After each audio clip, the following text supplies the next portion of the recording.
Hello friends, ಎಲ್ರಿಗೂ ನಮಸ್ಕಾರ. Manish man power agency Raichur ಜಿಲ್ಲೆಯಲ್ಲಿ ಮಹಾತ್ಮ ಗಾಂಧಿ ರಾಷ್ಟ್ರೀಯ ಗ್ರಾಮೀಣ ಉದ್ಯೋಗ ಖಾತ್ರಿ ಯೋಜನೆಯಡಿಯಲ್ಲಿ ತಾಂತ್ರಿಕ ಸಿಬ್ಬಂದಿಗಳ ಸೇವೆಗೆ ಅವಶ್ಯಕತೆ ಇರುವಂತಹ ಅರ್ಹ ಅಭ್ಯರ್ಥಿಗಳಿಂದ ಇಲ್ಲಿ ಆನ್ಲೈನ್ ಮೂಲಕ ಅರ್ಜಿಗಳನ್ನು ಆಹ್ವಾನಿಸಿದ್ದಾರೆ.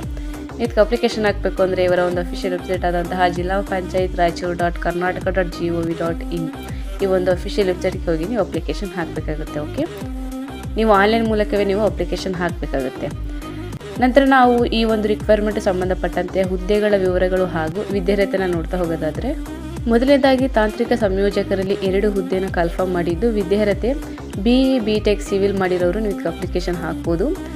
ನಂತರ ಎರಡನೇದಾಗಿ ತಾಲೂಕು MIS ಸಂಯೋಜಕರಲ್ಲಿ 2 ವೇಕೆನ್ಸಿನ ಕನ್ಫರ್ಮ್ ಮಾಡಿದ್ದು, ವಿದ್ಯಾರ್ಹತೆಯನ್ನು ನೋಡೋದಾದರೆ BE BTech ಅಥವಾ ಕಂಪ್ಯೂಟರ್ ಸೈನ್ಸ್, ಎಲೆಕ್ಟ್ರಿಕಲ್ ಅಥವಾ ಎಲೆಕ್ಟ್ರಾನಿಕ್ಸ್, ಇನ್ಫಾರ್ಮೇಷನ್ ಸೈನ್ಸ್ ಅಥವಾ BCA ಅಥವಾ BSc ಇನ್ ಕಂಪ್ಯೂಟರ್ ಸೈನ್ಸ್ ಅಥವಾ ಡಿಪ್ಲೊಮಾ ಇನ್ ಕಂಪ್ಯೂಟರ್ ಸೈನ್ಸ್ ಮಾಡಿರೋರು ಇದಕ್ಕೆ ಅಪ್ಲಿಕೇಶನ್ ಹಾಕ್ಬೋದು. ಓಕೆ, ನಂತರ ಮೂರನೇದಾಗಿ ಆಡಳಿತ ಸಹಾಯಕರಲ್ಲಿ 3 ಹುದ್ದೆಯನ್ನು ಕನ್ಫರ್ಮ್ ಮಾಡಿದ್ದು, ವಿದ್ಯಾರ್ಹತೆಯನ್ನು ನೋಡೋದಾದರೆ ಗ್ರ್ಯಾಜುಯೇಷನ್ ಇನ್ ಕಾಮರ್ಸ್ ಆರ್ ಅದರ equivalent qualification with computer knowledge, Kannada ಹಾಗೂ ಆಂಗ್ಲ ಭಾಷೆ ಟೈಪಿಂಗ್ ಸ್ಕಿಲ್ಲನ್ನು ಹೊಂದಿರಬೇಕು.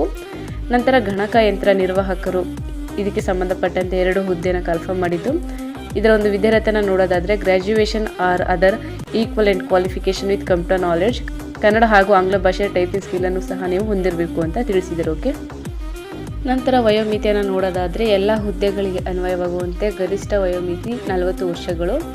ಇನ್ನು ಅರ್ಜಿ ಸಲ್ಲಿಸಲು ಪ್ರಾರಂಭವಾದ ದಿನಾಂಕ 10/12/2025ಗೆ ಓಪನ್ ಆಗಿದ್ದು, ಅರ್ಜಿ ಸಲ್ಲಿಸಲು ಕೊನೆಯ ದಿನಾಂಕ 24/12/2025ಗೆ ಲಾಸ್ಟ್ ಡೇಟ್ ಇರುತ್ತೆ. ಓಕೆ, 24/12/2025ಗೆ ಗರಿಷ್ಠ 40 ವರ್ಷದ ಒಳಗಡೆ ಇರೋರು ರೀತಿ ಅಪ್ಲಿಕೇಶನ್ ಹಾಕಬೇಕಾಗುತ್ತೆ. ಓಕೆ, ನಂತರ ಕೆಲವು ಸೂಚನೆಗಳನ್ನ ನೋಡೋದಾದರೆ, ಇಲ್ಲಿ ಆಯ್ಕೆಯಾದ ಅಭ್ಯರ್ಥಿಗಳನ್ನು ಹೊರಗುತ್ತಿಗೆ ಆಧಾರದ ಮೇಲೆ ಕಾರ್ಯನಿರ್ವಹಿಸುವ ನೌಕರರಾಗಿದ್ದು, ಯಾವುದೇ ಕಾರಣಕ್ಕೂ ಇದು ಕಾಯಂ ಹುದ್ದೆ ಆಗಿರುವುದಿಲ್ಲ. ಓಕೆ, ಇದು ಗುತ್ತಿಗೆ ಆಧಾರದ ಮೇಲೆ ಕಾಂಟ್ರಾಕ್ಟ್ ಬೇಸ್ಡ್ ವರ್ಕ್ ಆಗಿರುತ್ತೆ.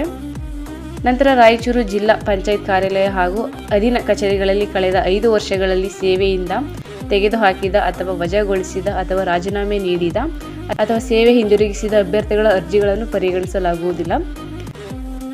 ನಂತರ ಇಲ್ಲಿ ಅರ್ಜಿ ಸಲ್ಲಿಸಲು ಬಯಸುವ ಅಭ್ಯರ್ಥಿಗಳು ಅರ್ಜಿ ನಮೂನೆಯಲ್ಲಿ ನಮೂದಿಸಿರುವಂತಹ ದಾಖಲೆಗಳಾದ ವಿದ್ಯಾರ್ಹತೆ ಅಥವಾ ಸೇವಾನುಭವಕ್ಕೆ ಸಂಬಂಧಪಟ್ಟ ಎಲ್ಲ ಮೂಲ ಪ್ರಮಾಣಪತ್ರ ಅಥವಾ ದಾಖಲೆಗಳನ್ನು ಕಡ್ಡಾಯವಾಗಿ ನೀವು ಅಪ್ಲೋಡ್ ಮಾಡಬೇಕು ಮತ್ತು ಆನ್ಲೈನಲ್ಲಿ ಅಪ್ಲೋಡ್ ಮಾಡದೇ ಇರುವಂತಹ ಯಾವುದೇ ದಾಖಲಾತಿಗಳನ್ನು ಪರಿಶೀಲನಾ ಸಮಯದಲ್ಲಿ ಅವರನ್ನು ಪರಿಗಣಿಸೋದಿಲ್ಲ ಅಂತ ತಿಳಿಸಿದ್ದಾರೆ. ದಾಖಲಾತಿ ಪರಿಶೀಲನೆಯಲ್ಲಿ ಅರ್ಹರಾದ ಅಭ್ಯರ್ಥಿಗಳನ್ನು ವಿದ್ಯಾರ್ಹತೆ ಹೊಂದಿದ ಅಂಕಗಳು ಹಾಗೂ ಪಡೆದ ಸೇವಾ ಅನುಭವದ ಆಧಾರದ ಮೇಲೆ ಅರ್ಹತಾ ಪಟ್ಟಿಯನ್ನು ತಯಾರಿಸಿ ತಾತ್ಕಾಲಿಕ ಆಯ್ಕೆ ಪಟ್ಟಿಯನ್ನು ಬಿಡುಗಡೆ ಮಾಡ್ತಾರೆ. ನಂತರ ಸೇವಾ ಅನುಭವದ ದೃಢೀಕರಣದ ಜೊತೆಗೆ ಸೇವೆಯ ಸಂದರ್ಭದಲ್ಲಿ ಪಡೆಯಲಾದ ವೇತನದ ಬ್ಯಾಂಕ್ ಪಾಸ್ ಶೀಟ್ ಪ್ರತಿಯನ್ನು ಲಗತ್ತಿಸುವುದು ಕಡ್ಡಾಯವಾಗಿರುತ್ತದೆ. ತಪ್ಪಿದ್ದಲ್ಲಿ ಸದರಿ ಅಭ್ಯರ್ಥಿಗಳ ಸೇವಾನುಭವದ ದಾಖಲಾತಿಯನ್ನು ಪರಿಗಣಿಸುವುದಿಲ್ಲ. ನಂತರ ಹುದ್ದೆಗಳನ್ನು ಹೆಚ್ಚಿಸುವ ಅಥವಾ ಕಡಿಮೆ ಮಾಡಬಹುದಾಗಿರುತ್ತೆ. ನಂತರ ನಿಮ್ಮ ಒಂದು ವೇತನ ಶ್ರೇಣಿಯನ್ನು ನೋಡೋದಾದರೆ, ತಾಂತ್ರಿಕ ಸಂಯೋಜಕರ ಹುದ್ದೆಗೆ ಸಂಬಂಧಪಟ್ಟಂತೆ ಇವರೊಂದು ವೇತನ ಶ್ರೇಣಿ ತಿಂಗಳಿಗೆ 33,000 ರು ಇರುತ್ತೆ. ನಂತರ ಇದರ ಜೊತೆಗೆ ನಿಮಗೆ ಪ್ರಯಾಣ ಭತ್ಯೆ 2,000 ರು ಸಹ ಇರುತ್ತೆ. ಓಕೆ, ನಂತರ ತಾಲೂಕು MIS ಸಂಯೋಜಕರ ಹುದ್ದೆಗೆ ಸಂಬಂಧಪಟ್ಟಂತೆ ಇವರೊಂದು ಮಾಸಿಕ ವೇತನ ತಿಂಗಳಿಗೆ 28,000 ರು ಇರುತ್ತೆ. ಆಡಳಿತ ಸಹಾಯಕರ ಹುದ್ದೆಗೆ ಸಂಬಂಧಪಟ್ಟಂತೆ ಇವರೊಂದು ಮಾಸಿಕ ವೇತನ ತಿಂಗಳಿಗೆ 22,000 ರು ಇರುತ್ತೆ. ಗಣಕಯಂತ್ರ ನಿರ್ವಾಹಕರು ಹುದ್ದೆಗೆ ಸಂಬಂಧಪಟ್ಟಂತೆ ಇವರೊಂದು ವೇತನ ಶ್ರೇಣಿ ತಿಂಗಳಿಗೆ 18,480 ರು ಅಷ್ಟು ಇವರೊಂದು ವೇತನ ಇರುತ್ತೆ. ಓಕೆ, ನಂತರ ನಿಮ್ಮ ಒಂದು ಆಯ್ಕೆ ವಿಧಾನ ಹೇಗಿರುತ್ತೆ ಅಂತ ನೋಡೋದಾದರೆ, ಇಲ್ಲಿ ಮೆರಿಟ್ ಪಟ್ಟಿಯನ್ನು ಸಿದ್ಧಪಡಿಸಿ ಮೆರಿಟ್ ಆಧಾರದ ಮೇಲೆ ನಿಮ್ಮನ್ನು ಆಯ್ಕೆಯನ್ನು ಮಾಡ್ಕೋತಾರೆ ಅಂತಲೇ ಹೇಳ್ಬೋದು.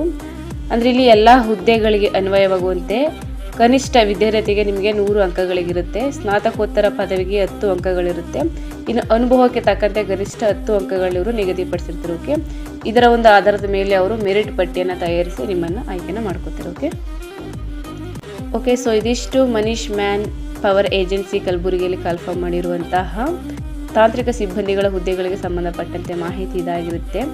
ಯಾರೆಲ್ಲ ಇಂಟ್ರೆಸ್ಟ್ ಇದ್ದಾರೆ ಇವರೊಂದು ಅಫಿಷಿಯಲ್ ವೆಬ್ಸೈಟ್ಗೆ ಹೋಗಿ ಅಪ್ಲಿಕೇಶನ್ ಹಾಕಿ, ಇಲ್ಲಾಂದರೆ ಈ ಒಂದು ವಿಡಿಯೋ ಡಿಸ್ಕ್ರಿಪ್ಷನಲ್ಲಿ ನಾನು ಲಿಂಕ್ ಕೊಟ್ಟಿರ್ತೀನಿ, ನೀವು ಲಿಂಕ್ ಕ್ಲಿಕ್ ಮಾಡಿ ನೀವು ಡೈರೆಕ್ಟಾಗಿ ಅಪ್ಲಿಕೇಶನ್ ಹಾಕಿ. ಓಕೆ, ಮತ್ತು ನಿಮ್ಮ ಫ್ರೆಂಡ್ಸ್ ಯಾರೆಲ್ಲ BE BTech ಮಾಡಿರ್ತಾರೆ ಎಲ್ಲರೂ ಕೂಡ ಶೇರ್ ಮಾಡಿ, ಅವರು ಕೂಡ ಅಪ್ಲೈ ಮಾಡಲಿ, ಅವರು ಕೂಡ ಯೂಸ್ ಆಗುತ್ತೆ ಅಂತ ಹೇಳ್ತಾ, ಈ ಒಂದು ವಿಡಿಯೋ ಇಷ್ಟ ಆದಲ್ಲಿ ದಯವಿಟ್ಟು ಒಂದು ಲೈಕ್ ಮಾಡಿ, ಶೇರ್ ಮಾಡಿ ಮತ್ತು ಹೀಗೆ ಒಂದು ಹೆಚ್ಚಿನ ಜಾಬ್ ಅಪ್ಡೇಟ್ಸ್ಗಳಿಗಾಗಿ ನನ್ನ ಯೂಟ್ಯೂಬ್ ಚಾನಲ್ ಸಬ್ಸ್ಕ್ರೈಬ್ ಮಾಡಿ ಸಪೋರ್ಟ್ ಮಾಡಿ ಫ್ರೆಂಡ್ಸ್. Thank you.